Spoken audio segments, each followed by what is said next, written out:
Aqui já com o ex-secretário, professor Antônio José Medeiros. Boa tarde. Boa tarde. Como vamos? O senhor disse que estava feliz, as suas contas foram aprovadas, né? De qualquer maneira, todo gestor trabalha dentro da regra, mas ele espera que as contas sejam aprovadas. Né? É claro, uma secretaria como a Secretaria de Educação, que tem um orçamento de 700 milhões em 2008, porque foram as contas de 2008, 35 mil funcionários, 21 regionais, 830 escolas, 50 mil processos por ano, é complicado. Mas o que ficou claro é que os problemas eram mais de procedimento e que aqueles problemas que precisavam um melhor controle, como a conta separada do Fundeb, uma folha separada, foi avançando desde o tempo que nós estávamos lá e hoje já está praticamente resolvido. Hoje você sabe que a partir de 2012 agora, o recurso do Fundeb não vai mais para a conta única do Estado, para que seja pago a folha, como era o costume no Piauí. Então é um processo que, por uma cobrança do tribunal, do Conselho de Controle Social do Fundeb, começou ainda na nossa gestão e eu fico satisfeito da coisa ter progredido. Isso ficou muito claro no tribunal hoje, a nossa vontade de contribuir, que contribuímos desde aquela época, para a solução do problema. Doutor Zé Medeiros, e o PT, Partido dos Trabalhadores, está de pé aí nesse governo Dilma, diante de tantos problemas? Tem o problema do mensalão agora. Você acha que o PT supera esse problema do mensalão? Sim, sim. Acho que a eleição de 2012 já foi o primeiro teste que o partido passou. Os partidos no Brasil não têm muita consistência programática, mas eles terminam virando uma referência para a população. Nós sabemos que antes de 64, a UDN, o PSD e o PTB eram os três grandes partidos no meio de tantos que existiu. Essa eleição, pela quarta vez consecutiva, o PMDB, o PT, o PSDB se afirmaram como os partidos mais votados em praticamente todos os estados do Brasil. E teve um fenômeno do PSB ascendendo para esse grupo dos maiores partidos e do DEM continuando o seu descenso. Então eu acho que esse sistema partidário, que tem depois partidos médios, partidos menores, talvez alguns partidos a mais, porque são 29 partidos, ou seja, alguns não têm representatividade nenhuma. Uns 10 a 15 partidos eu acho que já estava de bom tamanho no Brasil. Devia ter regra de tanto percentual de voto, etc., como tem em todos os países democráticos do mundo. Então, eu acho que a eleição, já pela terceira ou quarta vez, como eu falei, confirma o PT como um desses grandes partidos. Evidentemente, o Piauí tem uma situação específica, porque dos grandes partidos, o PSB é o primeiro, e tem o PTB, que a nível nacional é um partido médio e que aqui a gente considera um dos partidos grandes. Significa que para as próximas eleições, esses partidos continuarão sendo decisivos para a disputa, para o jogo político. Eu acho, portanto, que o PT se afirma como um desses partidos. E o que o senhor achou da condenação do mensalão? Olha, eu acho que foi, desde 2005, eu acho que foi um equívoco do PT. Eu digo PT porque, embora as lideranças tenham responsabilidade pessoal, uma coisa tem que ficar clara. Eu li na revista Isto É, umas 2 semanas atrás, uma reportagem sobre o patrimônio de alguns deputados de outros partidos envolvidos no chamado mensalão. E esses deputados fizeram uma transferência de bens do nome deles para nome de familiares. Não há referência a um só deputado do PT. Você pode acusar de caixador de campanha, você pode acusar de compra de votos no parlamento, que é a parte polêmica do processo. A questão do Caixa 2, as próprias pessoas envolvidas admitem, mas a questão polêmica é se houve um mensalão mesmo ou não. Mas o que eu quero destacar é que não há nenhuma crítica a enriquecimento ilícito de pessoas como o Zé Disseu, como o Genuíno, como o Delube, como o o João Paulo Cunha, que são as principais lideranças do PT envolvidas. Ficou claro que toda essa mobilização de recursos, por métodos questionáveis, eram para uma causa partidária e não para enriquecimento pessoal.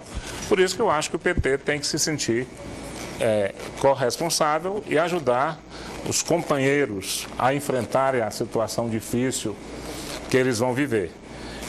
Agora, eu acho que a gente vai poder falar melhor sobre o mensalão daqui a um ano, porque tem algumas coisas estranhas. A primeira é você fazer um julgamento de alta conotação política. Não é no ano eleitoral, não. É na época da campanha eleitoral. É uma coisa que deixa a gente assim, se perguntando o que está por trás. Nunca na história do Supremo Tribunal Federal você teve uma ação que ficasse na pauta 3 meses seguidos, só ela. Geralmente, quando está julgando uma questão, o Supremo julga aquela questão, suspende mais 2, na outra sessão vem mais 2 novos assuntos, mais um. Isso também... E a virulência da linguagem, às vezes raiando o deboche. Quer dizer, um ministro dizer...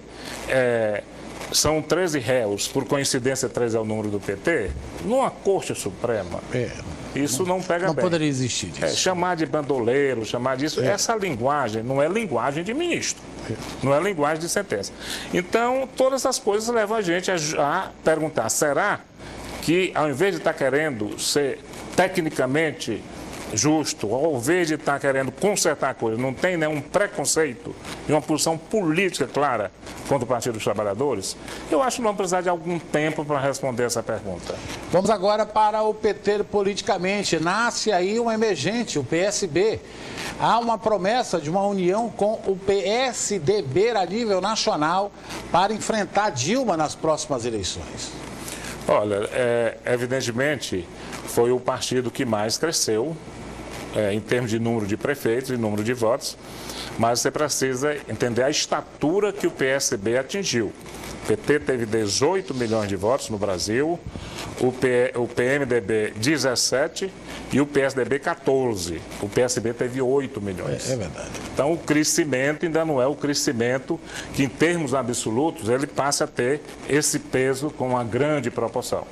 Há uma tendência, se ele continuar crescendo como o PT cresceu nos anos 90, ele vai chegar também a sempre ter esse percentual aí de votos. Agora, a questão não é só eleitoral, a questão é política. Existe uma identidade muito grande entre o projeto do governador Eduardo Campos e o projeto da presidente Dilma. Eu acho que, além do jogo partidário de alianças ou não alianças, eu acho que o que vai estar em jogo é a avaliação das administrações, da administração federal de Dilma e das administrações estaduais.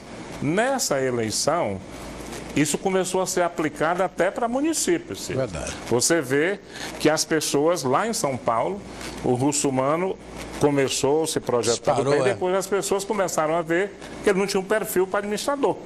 A mesma coisa o Ratinho Filho, Ratinho Júnior lá. Lá em Curitiba. Uma coisa é você ser uma celebridade, um grande jornalista, diferente do seu caso, que veio da política para o jornalismo. Não é? E, portanto, já tem essa imagem. Todo mundo esperava que você... O Silas ser candidato a prefeito de Floriano não é... Não fui. Não é novidade. Você não foi por outras circunstâncias políticas, mas o que eu quero dizer é isso. Que a população, sobretudo o país executivo, está começando a ver que precisa a pessoa ter as características. Por isso que eu acho que o que vai pesar muito é o desempenho do governo Dilma, e apesar da crise, ela está mostrando uma competência, está tendo coragem de enfrentar a questão, não só manter a distribuição de renda que o Lula iniciou, mas tem coragem de enfrentar a questão dos juros bancários e retomar aquela perspectiva de desenvolvimento, que foi a grande bandeira do Brasil, de Getúlio Vargas, passando por Juscelino Kubitschek, mesmo no regime militar. E que em 90 entramos numa crise grande. Eu acho que a Dilma está retomando isso. Eu acho que é a mesma coisa no Piauí. Vai depender aí da administração, a imagem que tiver a administração do governador Wilson Martins, a imagem que tiver a atuação dos parlamentares, dos candidatos, e de forma que eu acho que o PT é um ator decisivo nesse processo. Isso eu tenho convicção. Que o mensalão não vai não influenciou em pleno julgamento, eu acho que depois da condenação, na história política brasileira, ele vai ser uma página virada. E se dentro de um ano o Supremo não condenar, não terminar outros processos, aí fica claro que o julgamento do Mensalão foi uma injustiça. A gente precisa ter muito cuidado com julgamentos exemplares. Para dar um exemplo, termina sendo uma pena carregada demais. Então é isso que a gente vai descobrir dentro de algum tempo, se o Mensalão ajuda para melhorar a política ou não ajuda. Eu tenho minhas dúvidas. No Piauí, estão dizendo que tem uma chapa a ser formada. MDB, PSDB e PSB. Estaria aí excluído o PT. O governador Zé Filho, que ia assumir, Silvio Mendes de vice, e o governador Wilson Martins para o Senado. E o PT? Tem que perguntar e os eleitores. Essa que é a pergunta de toda eleição. Isso ficou muito claro agora no segundo turno em Teresina. Estavam lá 3 senadores, estavam lá praticamente 9 dos 10 deputados federais.